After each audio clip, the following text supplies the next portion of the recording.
Bienvenidos a Radio Uruguay, bienvenidos a La Máquina de Pensar. ¿Cómo andan?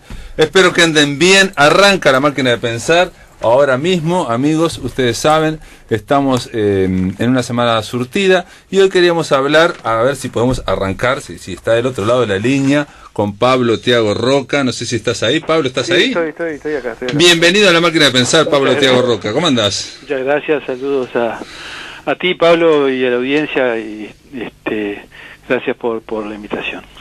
Pablo Thiago Roca es un crítico de arte, es poeta y también es director del Museo Figari, pero lo estamos llamando no por todo esto, o quizás sí, las tres cosas, porque el jueves, mañana, se inaugura una exposición que sobre Cabrerita, ¿no? Sobre Javier Cabrera, ¿no? Del cual es un pintor que de alguna forma, bueno, tiene una historia muy particular, muy peculiar, y Pablo Thiago Roca es un estudioso sobre él, sobre este pintor. Entre otras cosas, ya lo digo claramente, fue un pintor que estuvo durante décadas en clínicas mentales, digamos, y que en su momento estuvo muy vinculado a un gran amigo que es otro poeta, digamos, maldito o periférico dentro de la generación de 45, que era José Parrilla. En su momento, incluso, Pablo Thiago Roca, me llegaste a comentar que estabas estudiando o planificando o programando hasta una biografía de Cabrerita. Sí, así es. Es un personaje, una persona fascinante en el contexto en el que surge, en el medio de la generación del 45, ambos, y tanto el poeta José Parrilla como Cabrerita pintor, Raúl Javier Cabrera, y bueno, tiene una peripecia realmente extraordinaria y una obra que vale la pena rescatar. Detrás de esa peripecia de Cabrerita por los psiquiátricos, por la colonia Chipari, básicamente, que estuvo 3 décadas internado, detrás de ese drama, o delante, hay una obra de primer nivel, muy dispareja, precisamente por las circunstancias que atravesó, ¿no? Pero que yo creo que está al nivel de los grandes pintores nacionales, ¿no? El peludo Espínola, Manuel Espínola Gómez, el gran pintor uruguayo, decía que Cabrera era el mayor acuarelista uruguayo, ¿no? Y eso no lo decía en vano, y no lo decía tampoco por las obras quizás más conocidas de la última etapa de Cabrera, luego de de padecer tratamientos de electrochoque y medicaciones psiquiátricas abundantes, que sin duda afectaron sus capacidades y sus talentos. Pero bueno, esta es una exposición que viene precisamente de una donación dada por los esteristas, que son el grupo, la comunidad fundada por José Parrilla, el amigo poeta que hacíamos mención, de Cabrera, que viaja a fines de los años 40, en 1948, viaja a Francia, primero a España y después a Francia, con obras de Cabrera. Y esa comunidad la funda en el sur de Francia, y los esteristas, son básicamente franceses, ¿no? Sí, y españoles. Y españoles también. Porque comienza, a reunir en torno a ciertas ideas, a ciertas formas de vida, a un grupo de gente en Valladolid y en Barcelona, y después van a Niza, a Levenza, cerca de... Nosotros aquí en La Máquina de Pensar, creo que fue a través tuyo, de Juan Álvarez Márquez, entrevistamos a un galerista en Barcelona que había unas 60 pinturas de Cabrerita, porque ¿qué pasa? Digo para los amigos de La Máquina de Pensar, para que sepan que mañana se inaugura, mañana jueves 1 de marzo a las 19 horas, esta donación de Raúl Javier Cabrerita, que nació en 1919, murió en 1992, el año próximo se cumplen 100 años, va a haber también una retrospectiva, pero básicamente te pregunto, vos como experto, aquí hay obra que al ser donada de Francia nunca se vio en Uruguay. Bueno, parte sí, algo sí, porque en el 2013 se hizo una exposición esterista, y algunas obras, muy pocas, se exhibieron en el Museo Zorrilla de Cabrera. Pero la inmensa mayoría nunca se habían exhibido acá. Y perdón, y digo, el hecho de exhibirse aquí, te pregunto, puede, digamos, darle otra visibilidad, darle otra importancia a la obra, porque obviamente si uno no conoce toda la obra, difícilmente puede decir este pintor es tal o tanto, ¿no? Sí, por supuesto. Además, no te olvides, se trata de una donación, y son más de 100 obras de Cabrera que van a quedar en el acervo de la principal pinacoteca del país, ¿no? Claro. O sea, es una entrada o un retorno, porque obras de Cabrera ya tiene el Museo Nacional de Artes Visuales, precisamente porque Cabrera había ganado de joven concursos, premios en los salones nacionales, y por lo tanto, como gran adquisición, hay obra de él en artes visuales, como también en el Museo Blanes. Pero una cantidad de obras así, y que representa todas las etapas, quizás la etapa formativa, en donde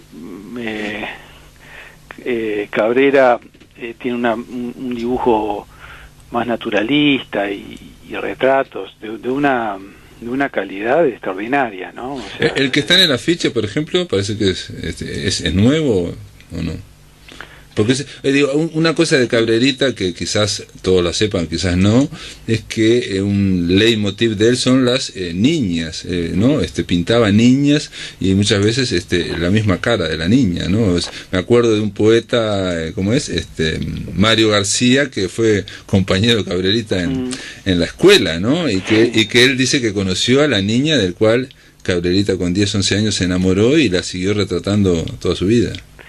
Sí, hay varias,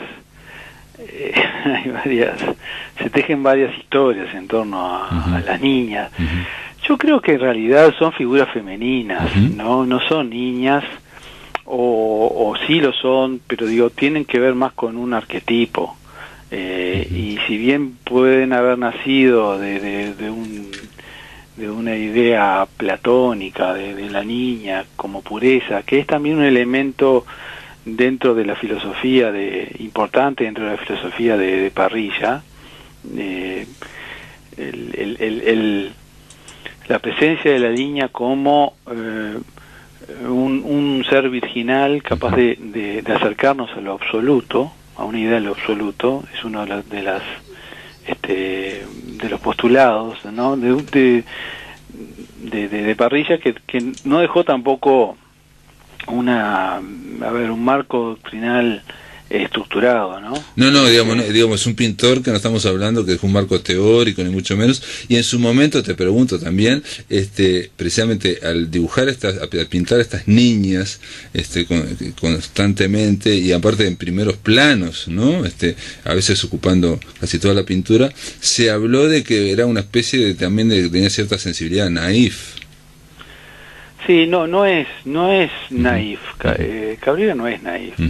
Tiene una pulsión muy importante que lo lleva a retomar temas y figuras un poco obsesivamente.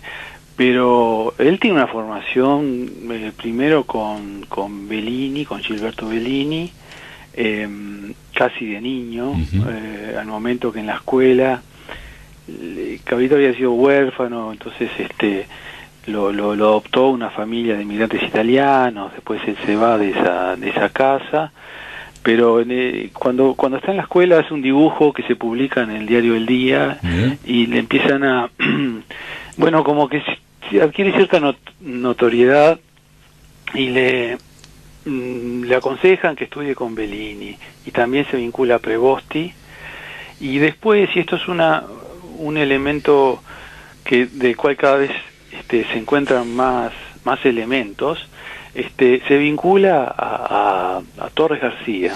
Bueno, ¿no? Eso es sorprendente, sí, porque aparte Torres habló de él y lo señaló como pintor, ¿no? Con 20 años, ¿no?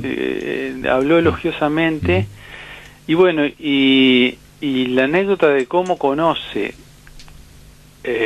también esa fue dada por Mario García, el escritor, que fue junto con Cabrerita y con Parrilla, este trío extraordinario, fueron a conocer a Torres en la casa que tenían en Abayúa, y ahí le regaló unos libros. O sea, todo esto es, digo, que tiene visos de leyenda, en realidad es así. Contado por Mario. Contado por Mario y ratificado por distintas puntas, ¿no? Mario García, Mario García es el padre del artista plástico también, Pedro García. Pedro García, exacto. Y Mario, de esto, como fue compañero de escuela de Cabrita, tiene unas anécdotas muy ricas, y es un testimonio muy importante. La cuestión es que Cabrita tiene una formación y tiene una facilidad y un talento para el dibujo que no se refleja en la última etapa, o no se refleja tanto. Perdón, pero vos haces este hincapié porque cuando yo dije que parecía un poco naif, una sensibilidad naif, te pregunto, en general la idea de naif es aquel que no tuvo ninguna formación académica como pintor, en fin, ¿no? Sí. Sino que pinta, bueno... Sí, que no tuvo una formación, y que la obra que hace nos recuerda formalmente a lo que hacen los niños, ¿no? Claro. Y bueno, Cabrita no es eso, no es eso. Al contrario, tiene una obra muy compleja, pero bueno, es muy... Depende mucho de las décadas y las etapas en las que podamos dividir su producción, porque realmente varía mucho. O sea, de un comienzo naturalista, hay un retrato al óleo, por ejemplo, de Maggi, de Carlos Maggi. ¿De Carlos Maggi? Ah, mirá. Sí, bueno, nada, es un retrato de corte más académico, si se quiere, de Idea Vilariño, a lápiz. Perdón, ¿y eso está en la exposición? Perdón que te pregunte. No. Esta exposición solamente tiene la colección, parte de la colección esterista, perfecto. Que estaba en Francia, que está compuesta por obra de los años 40, o sea, posterior a esta etapa formativa y naturalista a la que hacía referencia, de los años 40, que se lleva José Parrilla, y después con obra o que compran los esteristas cuando vienen a Montevideo, hace relativamente poco, y también obra que posiblemente, no lo sé si ciencia cierta, pero es muy factible, haya hecho el mismo Cabrera en Francia. Cuando viajó, cuando le pagó, digamos, Parrilla lo invitó a Exacto, una vez que, los 80, ¿no? que egresa de la colonia Chepare a principios de los años 80, en el 83, Parrilla lo invita a la comunidad y está allí por 11 meses conviviendo, entre otras se personas. Encuentran los dos amigos después de casi 30 años, bueno, y se encuentran y con el poeta que era el líder de esta comunidad, que se llama esterista. Bueno, hablaremos en otro momento de José Parrilla. Yo quiero mencionar simplemente que mañana comienza esta exposición, que va a estar en el Museo de Artes Nacional de Artes Visuales, y que va a estar hasta, bueno, no sé hasta cuándo va a estar, ahora no lo tengo. El 8 de abril, creo, ¿no? Hasta el 8 de abril, exactamente, el 8 de abril, y quería leerles algo que no sé si lo escribiste vos, creo que sí, que el tema de Cabrerita Son niñas extrañas, de rostros largos, ojos fijos, mirada seria y ausente, con las manos cruzadas, estáticas, cubriendo el sexo. El tema de estática me interesa también porque también da esa idea de algo que está como a veces flotando o que está apartado, ¿no? Sí, no escribí ese texto, ajá, pero sí, buena parte de la producción de Cabrita son estas figuras femeninas, que quizás por comodidad le decimos niñas, y que están en poses hieráticas, ¿no? Y a menudo, como bien dice lo que leíste, cubriéndose el sexo, con una... lo que cambia mucho es la mirada, a veces tiene una mirada perdida, otras veces como una mirada muy penetrante. Hay veces que hay elementos geométricos que la rodean, en otros casos son dibujos mucho más despojados. Sin duda se trata de, como yo lo puedo ver, de un eterno femenino, ¿no? Claro. De una figura típica, que a Cabrera le sirvió, lo mantuvo a flote también durante los momentos difíciles, ¿no? de su internación de su internación y bueno, todo lo que le pasó a lo largo de, no solamente estamos hablando de el poco reconocimiento, sino estamos hablando, digamos, en este caso de un artista marginal que realmente estuvo en los márgenes de la sociedad, como es estar en la reclusión psiquiátrica. Pero vos decís eso, sí, lo dice Pablo Thiago Roca, al final dice la estrella permanece, ¿no? Continúa la estrella de Cabrerita, y de alguna forma hay que decir que esto se inaugura mañana, jueves 1 de marzo, y ya hablaremos. Yo iré a verla también a la exposición y ya hablaremos con Pablo Thiago Roca más en profundidad. Y esto es simplemente para invitar a los amigos en el Museo Nacional de Artes Visuales. Mañana debe haber un brindis a las 19 horas, yo no puedo ir, pero Thiago Roca va a ir. Así que gracias, Pablo, por estar acá en la máquina de pensar. Gracias a ustedes, y bueno, y también agradecer al Museo Nacional de Artes Visuales, que de algún modo me permitió ayudar en la concreción de esta donación y en la puesta en marcha de la muestra de mañana. Muy bien, amigos, continuamos después de la pausa aquí por Radio Uruguay. Para comunicarte con la máquina, envía un SMS al 099-780066 o un correo electrónico a lamaquinadepensar@adinet.com.uy.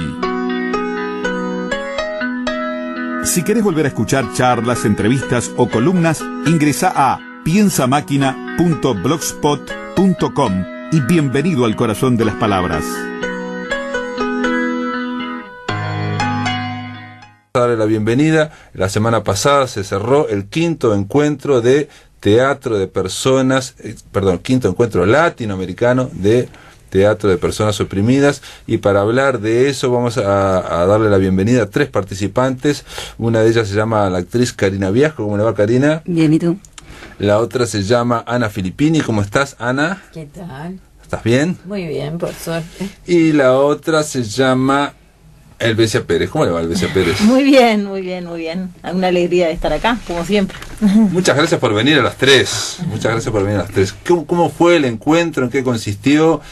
Estuve viendo que participó más de 200 personas en este encuentro, digamos, invitados del extranjero, digamos, de toda América Latina y de otros países, digamos, por fuera de América Latina, lo cual habla de mucha gente, ¿no? Y obviamente uruguayos deben haber participado un tanto por ciento similar, ¿no? Unas 100 personas, ¿no? Algo así. Sí.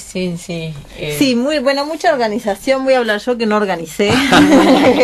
Mucha organización y mucho trabajo, hermosísimo trabajo, la verdad. El que hicieron las personas que organizaron este encuentro. Durante un año y pico estuvieron trabajando para ello. Eran poquitas personas de diferentes grupos que hay en Uruguay de teatro de las personas oprimidas, y con apoyo y colaboración de muchas otras organizaciones que no eran necesariamente teatrales, sino otras organizaciones sociales. Y yo cuando estaba un día comiendo, esto ocurrió en Punta Espinillo principalmente, principalmente como centro de donde se hospedaban las personas. Y ahí en un momento en un almuerzo me enteré que las verduras que estábamos comiendo habían sido plantadas especialmente para el encuentro y eran orgánicas, o sea que dije, cuando ese nivel de previsión y de organización de las cosas, y de cariño, una maravilla, sin duda. De cariño para organizarlo, ¿no? Sin duda. Así que bueno, por ejemplo, ¿no? Muchas cosas más. Mencionaste que hay varios grupos aquí en Uruguay de teatro de personas oprimidas, teatro de lo oprimido. Vos, Elvesia Pérez, aparte fuiste profesora de esa materia, digamos, en la Facultad de Comunicación. Soy, de alguna de manera, la FIC, ¿no? De Información en y la Comunicación. Facultad de Información y Comunicación, sí, como que creamos en el año 2008, yo junto a otras personas, a Leticia Cuba y a otros compañeros de acá, y participamos con el creador del Teatro del Oprimido en Brasil, que se llama Augusto Boal, y participamos con él en un curso, y bueno, eso fue en 2008, y en 2009 propusimos a la Facultad de Información y Comunicación hacer un curso como que, pero digamos, optativo, digamos, para los estudiantes, y en el área de comunicación educativa y comunitaria. ¿Y tuvo éxito? Y bueno, sí, todos los años tiene muchos participantes, sí. Y bueno, y hasta ahora, y después dentro de la universidad también en otras instancias, también con Isabel Sanz, que ella trajo la técnica de Estados Unidos, paradójicamente, porque en una universidad de Estados Unidos se enseñaba el teatro de lo oprimido. Y bueno, y con ella ha propuesto muchos cursos también en equipo, trabajamos en equipo, pero ha propuesto muchos cursos en el interior, para docentes, para profesionales en distintos lugares. Y bueno, y como que ese es más nuestro trabajo, como impulsar de repente multiplicadores. Desde la universidad. Y Ana Filippini, vos que estuviste en la organización, quizás conozcas un poco más, ¿cuántos grupos de teatro de personas oprimidas hay actualmente en Montevideo, en Uruguay? Digo aproximadamente, no te digo que me digas todo, ¿no? Sí, hay muchos más de los que se presentaron, porque claro, porque también había, por más que hubo 25 obras y más de 2 docenas de talleres, y la actividad era permanente, tanto así que al final la gente se quejó de que había demasiada actividad y que querían estar en todos lados, ¿no? Eso sí te pasaba. Porque eran simultáneas, claro. Algunas tuvieron que ser simultáneas, claro, porque obvio. digo, ya no los tiempo. días y las horas. Y entonces eso trae como consecuencia también de que hay un momento que vos tenés que decir, bueno, se acabó, ya pusimos todas las obras. Porque que cada grupo que entraba quería mostrar algo. Claro, los grupos participantes, o sea, no toda la gente hubo mucha gente que participó individualmente, y hubo mucha gente que participó como parte de un grupo, por ejemplo, pero bueno, venía sola, gente del interior que venía 1 o 2 personas, y venían en nombre de un grupo de Salto, de Paysandú, que entonces estamos hablando teatro. De que grupos uruguayos de teatro oprimido hay muchos. Sí, y se están formando. Que 10, una docena. Sí, o más, te diría. Pero se están formando permanentemente, porque justamente los cursos de formación permanentemente están surgiendo nuevos grupos y personas que empiezan a reunirse para... No, mi pregunta era para tener una idea, digamos, de este movimiento cuantitativa, digamos, cuántos grupos. Karina Viasco, vos integrás un grupo. No, yo soy una de las que fui sola. Individual. No, yo conocí el Teatro del Oprimido hace poquito, en el 2013, en una multiplicación que se hizo aquí. Y nada, lo utilizo en mis clases, porque yo lo que hago soy profesora de teatro en varios lugares. ¿No estaba vinculada a ningún grupo entonces? No estoy vinculada a ningún grupo.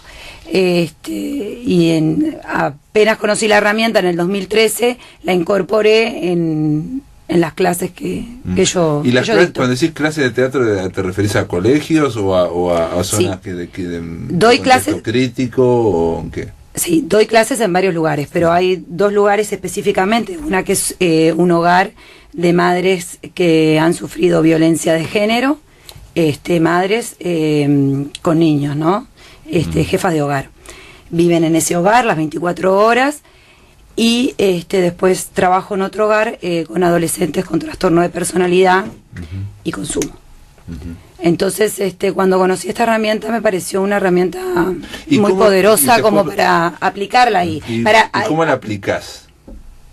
Mira, es una pregunta sencilla y re sencilla, y una respuesta rápida. Y rápida de contestar, sencilla y rápida de contestar. ¿Cómo la aplicás? Sí, no, pero ponemos un ejemplo, digo, para bajar a tierra, para saber de qué estamos hablando, digamos, ¿no? Teatro de personas oprimidas, en general la idea es, bueno... Y bueno, consta de ejercicios, ¿no? Es una herramienta que consta de varios ejercicios, donde uno, según el grupo, ve qué ejercicio le puede favorecer para trabajar con ese grupo. Perdón, entonces... Que por lo general todos los ejercicios que a mí me resultan, más que a mí, productivos, digamos, a los adolescentes y a las madres con problema de violencia les resulta gratificante, ¿no? Porque sobre todo los ejercicios son de poner mucho cuerpo. Entonces hay una frase que no sé quién la dijo, pero yo no. Que lo que se aprende con el cuerpo no se olvida nunca, así ya sea bueno lo que aprendiste con el cuerpo o malo, o doloroso, por no decir bueno o malo, no se olvida nunca. Entonces los ejercicios de Boal, lo que yo encontré es que utilizan mucho el cuerpo y no tanto la palabra. Y la palabra todos estamos como acostumbrados y el decir, ¿no? Y tal vez decimos muchas cosas y el cuerpo está diciendo otras. Entonces a mí los ejercicios corporales que los llevo a estas personas que son muy vulnerables, que han pasado un montón de circunstancias muy difíciles. La palabra oprimido a veces queda como corta. Es una herramienta fabulosa en ese sentido que ellos, yo siento que ellos enseguida se conectan y tienen encuentran una manera de expresar sin sentirse oprimidos, sin sentirse mirados como decir, bueno, en el papel del débil. Claro, que no, llego, bueno, en la profesión de teatro, bueno, ¿qué hay que hacer? ¿Qué hay que actuar? Acá no hay que actuar. No, es como que salimos desde ese lugar de vamos a actuar, a ver qué es lo que tengo que hacer, qué es lo que tengo que mostrar o qué es lo que la profesora quiere ver. Me parece que lo que ayuda a esta herramienta es salir de esa zona de autoridad, digamos, y digamos de obediencia. Y bueno, pero me faltó, que tendría que haberlo dicho al principio, vamos a tratar de definir qué es teatro de las personas oprimidas, ¿no? Porque digo, hablamos de que existe, que hubo un encuentro de casi 300 personas la semana pasada, que duró toda una semana, que estuvo en el camping de Espinillo, bueno, una cosa muy importante, pero ¿cuál sería, digamos, en líneas generales? En su origen podríamos decir que es un sistema, conjunto de ejercicios, técnicas, prácticas, ¿no? Que reunidas, sistematizadas por este director y dramaturgo brasileño Augusto Boal. Muchas de ellas son técnicas que vienen de la tradición o que vienen de otras formas de teatro. Él las sistematizó para el trabajo con personas en distintos niveles. Nosotros, por ejemplo, que trabajamos en la universidad, una cosa que nos pasa muchas veces es que las personas no tienen tan visibles cuáles son sus opresiones, ¿no? Porque en definitiva, si partimos de la base en que estamos en un sistema, en un mundo donde todos vivimos de alguna manera relaciones de opresión que nos afectan de manera más directa o menos, o en el caso de los estudiantes muchas veces es dar esos pasos también para comprender cómo son las opresiones, ¿no? Y cómo ellos también son parte de un sistema, por ejemplo, en relación al sistema educativo concretamente, de que hay que tener una profesión definida, de que hay que estudiar, de que hay que salvar exámenes y hay que así, ¿no? Y bueno, por ejemplo, eso es una de las cosas que pueden vivir como opresión, el propio sistema educativo, las imposiciones en el mundo del trabajo, las imposiciones en la familia, ¿no? Y las diferentes formas. Pero una cosa que hablábamos con Ana es que lo que se trata de romper es la dualidad o digamos la confrontación entre actores y espectadores, ¿no? Que este hombre inventó una palabra. Sí, espectadores. Sí, bueno, justamente, pero se aplica como a todas las formas de arte también, ¿no?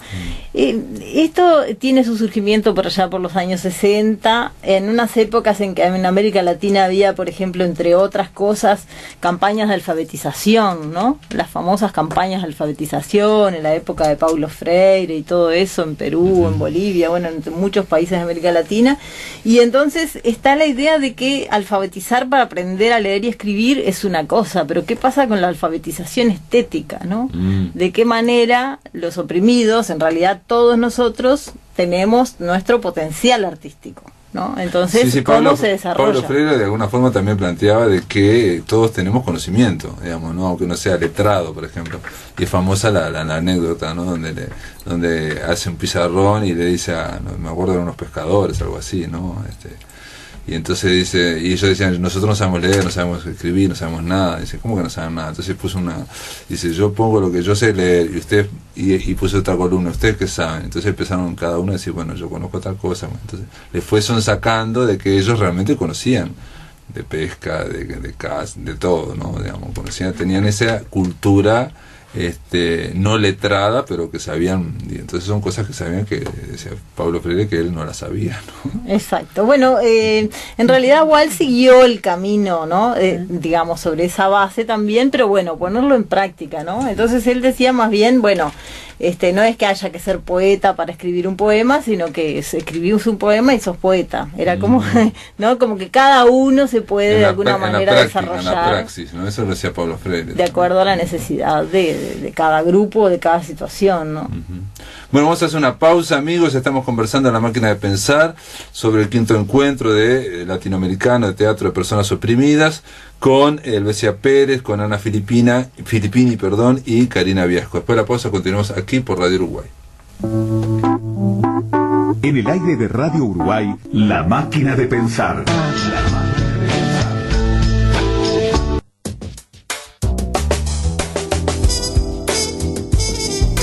Si querés volver a escuchar entrevistas o columnas, ingresa a piensamáquina.blogspot.com.uy y bienvenido al corazón de las palabras. Amigos, continuamos en La Máquina de Pensar. Estamos conversando sobre el 5º encuentro latinoamericano de teatro de personas oprimidas con Elvesia Pérez, con Ana Filippini y con Karina Viasco. Las tres intervinieron. En el caso de Ana Filippini, estuvo en la organización también de este encuentro de teatro latinoamericano. Y estamos hablando de lo que significa, digamos, esta corriente o esta forma de pensar el teatro más allá, digamos, de lo que serían los carriles comerciales o, digamos, institucionales en que estamos acostumbrados a ver el teatro, ¿no? Básicamente en una sala de teatro con butacas y más allá de que se ha innovado y que constantemente, ya está todo inventado en el siglo XX, digamos, espacios no convencionales, en fin, una serie de cosas. En este caso el énfasis está más en la injusticia, digamos, en que gente, digamos, que no sea actor o actriz profesional puedan actuar. Y yo, fuera del micrófono, Ana decía que estuvo bárbaro, porque claro, durante toda esa semana estuvieron viendo un montón de obras de teatro, de mañana y de tarde, ¿no? Y hubo una que te impresionó, ¿por qué, Ana? Contanos, a ver. No, hubo varias que en las que se mostraba realmente el involucramiento de las personas, y en este caso particular que comentábamos es una obra de teatro para adolescentes, que fueron varios grupos de adolescentes, y en una de las obras se planteaba un embarazo adolescente. En otra de las obras se planteaba la detención de dos chicos dos chicos eran, que estaban en una esquina, ¿no? Y cómo reaccionaba la gente del barrio. Y en la otra obra un acoso en un boliche, tres chicas que van a festejar el cumpleaños, y de qué forma son acosadas por varones, y una de ellas acosada, discriminada por su físico. Bueno, las intervenciones de los gurises a la hora de poner el cuerpo para representar o ser una de esas personas. Ellos eligen qué ser y eligen en qué momento de la obra entrar. Y ahí empieza, digamos, como empieza la obra con ellos como actores, y las cantidad de cosas que esos gurises tenían para decir, para discutir en las situaciones, de cómo salir en defensa de sus amigos, o movilizar el barrio para que no se llevaran a los amigos presos, o en el caso del embarazo adolescente, digamos, acompañar a la amiga que estaba embarazada, y cómo enfrentar la situación a partir de ahí. Pero, perdón, más allá de ese argumento y más allá, digamos, de esa historia que estaban contando, el tema es cómo la hicieron. ¿Te conmovió? Te digo, porque el tema es que resulte teatralmente efectivo. No, a mí lo que me conmovía era el involucramiento de esos gurises, la rapidez con la cual ellos entraban en esa situación porque la sentían, porque era muy de ellos, ¿no? Y la forma en que fue presentada la obra. Me acuerdo que como yo estaba en la organización, terminó una obra y tenía que empezar la otra, y en el momento yo no vi ninguno de los actores, y pensé, pero estos se fueron a tomar algo, ¿qué hicieron? Si tiene que empezar la obra.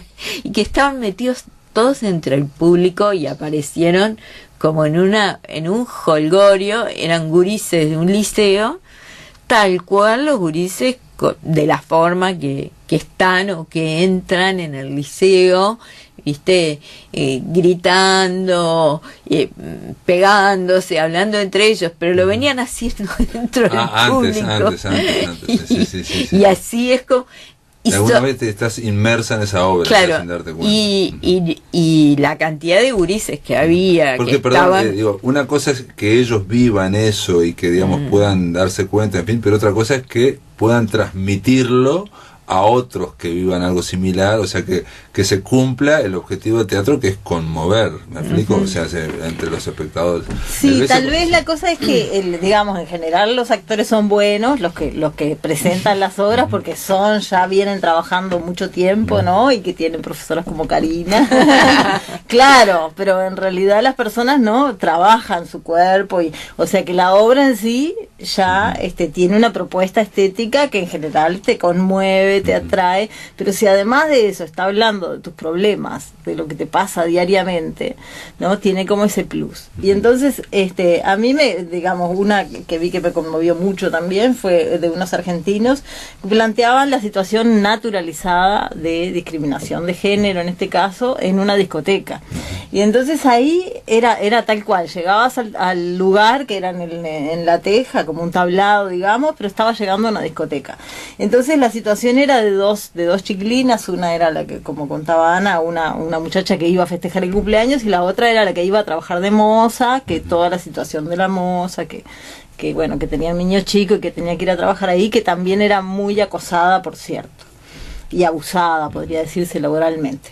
Pero entonces ahí sentí, o sea, todo, la música, la discoteca, todo vos entrabas en una discoteca de fiesta, ¿no? Claro. Pero digamos, lo que yo vi, porque lo que partimos en el Teatro del Oprimido es que una cosa es lo que se dice, otra cosa lo que se hace, ¿no? Entonces, ¿cómo ponernos? Yo pienso, siento y digo en el mismo sentido, ¿no? Entonces yo, claro, ver una obra así, y ver la discoteca así, uno dice, claramente sí, acá están maltratando a las chiquilinas.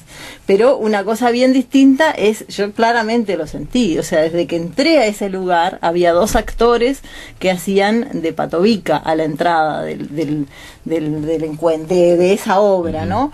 Entonces yo dije, pero en realidad yo cuando entré y traté de pasar calladita por el lado de los patovicas sin molestar a nadie y que no me fueran a echar, en realidad estaba en un encuentro de teatro. O sea, yo podría haber protestado desde el principio, o sea, ¿por qué ¿Por qué me tratan de pesada? ¿Vos crees que en serio? No, pero cuenta simplemente que no reaccioné. Por supuesto que sabía que era parte de la obra, pero yo dije, pero entonces yo actúo así silenciosamente. O sea, hay un atropello pequeño y lo dejo pasar pero porque son los patos ficción, digamos. Sí, pero ¿por qué uno no o sea, uno tenía la posibilidad de intervenir en muchos momentos, ¿no? Porque también, digo, es como en la vida misma, ¿por qué me callo la boca? Pero en la ficción a veces también te impone, digamos, uno no quiere interactuar con los actores porque también hay una, ¿no? O sea, a veces. Claro, lo que propone también, una cosita más, que lo que propone Boal también es eso, ¿no? Después tener una parte de interacción. Si son, por ejemplo, para hacer algo rápido, dos adolescentes que plantean un tema, por ejemplo, una adolescente que está embarazada y no sabe lo que hacer, ¿no? Vamos, un ejemplo rapidito, sí. ¿No? Las dos actrices, por decirlo así, plantean la situación y una vez que termina la actuación, la obra, sí. El público puede participar. Entonces, el público decide dónde quiere participar, si quiere ser la adolescente embarazada o si quiere ser la amiga del adolescente, por ejemplo, porque se plantea un conflicto, una opresión, y a veces cuando uno está dentro del problema no sabe cómo solucionarlo, o lo soluciona de una manera que, vamos a decir, entre comillas, no es la correcta, o no sabemos qué hacer.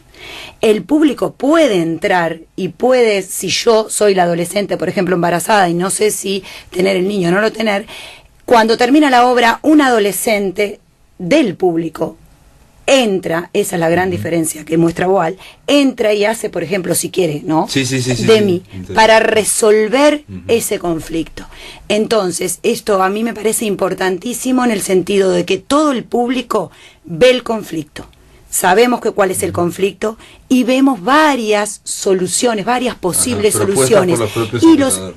Exacto, por los propios espectadores. Y a mí que me pareció con ellos, lo que dijeron ellas de estas obras de adolescentes, que yo como profesora de adolescentes, lo digo ahora y se me pone la piel de gallina, ¿no? Vi muchos adolescentes con una resolución muy rápida al problema que a veces los adultos no los escuchamos. Correcto. Entonces me asombró, y me asombró, pero para bien, de ver los adolescentes, decir, yo quiero pasar porque quiero decir tal cosa. Entonces, o sea, decirlo sin filtro, con menos filtros, y hacerlo más directamente. Sí, y con una resolución para la edad que tenía, sensata, adulta, seria, no, el adolescente no piensa, el adolescente ¿no? Tenemos poco tiempo y es difícil hablar de todo lo que ha hecho Boal, porque son también son, por lo que están planteando ustedes, son vivencias, digamos, pero el teatro en general es una vivencia, es algo que es intenso y es en presencia, ¿no? A diferencia de otros tipos de artes. Yo, para terminar, nos queda 1 minuto y medio, 2 minutos, pero me quedó la duda de que ustedes hablan una y otra vez de los ejercicios. ¿Qué son los ejercicios? ¿Se puede decir un ejercicio, 2 ejercicios para una forma de preparar, digamos, a estos espectadores para que sean actores o que sean espectadores? Es difícil de ponerlo en palabras. Este momento, un ejercicio sería ahora nosotros dejar de hablar y proponerte a vos, a ti, a Pablo y a todos los que estamos aquí, algún movimiento corporal que de alguna manera te deje una huella, que vos mañana o pasado o dentro de una semana vos digas, pero aquella situación, ¿cómo era? ¿Era así o era de otra manera, no?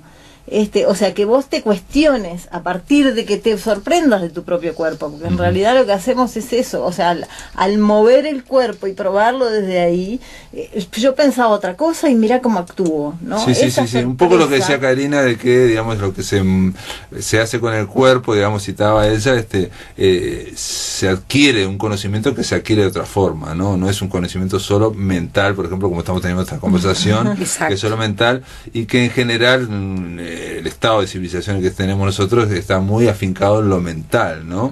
Incluso fuera del cuerpo. Leí ayer, no tenía nada que ver, pero leía que el hombre, cuando se habla del hombre o la mujer en política, o el hombre o la mujer en ciencias económicas, ese hombre o mujer es mental, es una abstracción en general sin cuerpo, digamos, es algo que no es verdadero. De ahí los sentidos, mucho sentido tiene el trabajo con los sentidos, ¿no? Ver lo que se ve, o sea, observar lo que se ve, ¿no? Escuchar lo que se oye, hay todo un trabajo de cada uno de los sentidos por separado y todos en conjunto para potenciar todo lo que tenemos, ¿no?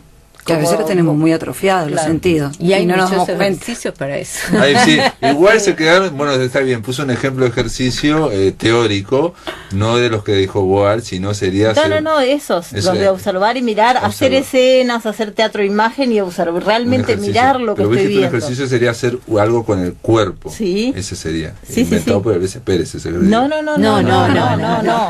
Hay toda una serie, hay un libro que se puede recomendar que se llama justamente Juegos para actores y no actores, que es un libro de Boal por ejemplo, rápidamente, perdóname que te corte, rápidamente, el teatro estatua, por ejemplo, llevas frases o palabras sueltas, miedo, paz, alegría, tristeza, le das a los adolescentes, cada uno elige lo que quiere y con el cuerpo tiene que representar. Y para vos, Pablo, te aseguro que es diferente la tristeza que para mí. Lo vas a representar distinto. De acuerdo. La alegría, la paz, la libertad.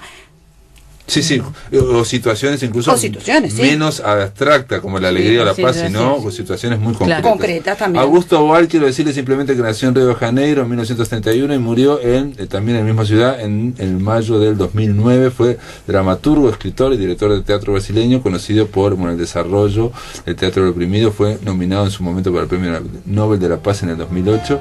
Y se terminó la máquina de pensar. Amigos, Elvesia Pérez, Ana Filippini, gracias Karina por estar aquí, gracias a todos. Amigos, gracias a ti. Ahora viene Visión Nocturna, mañana vamos a recibir a Darío Iglesias, es un escritor y un músico, para hablar de su libro, algunos cuentos, algunas canciones. Esto es todo, amigos, que lo pasen muy bien.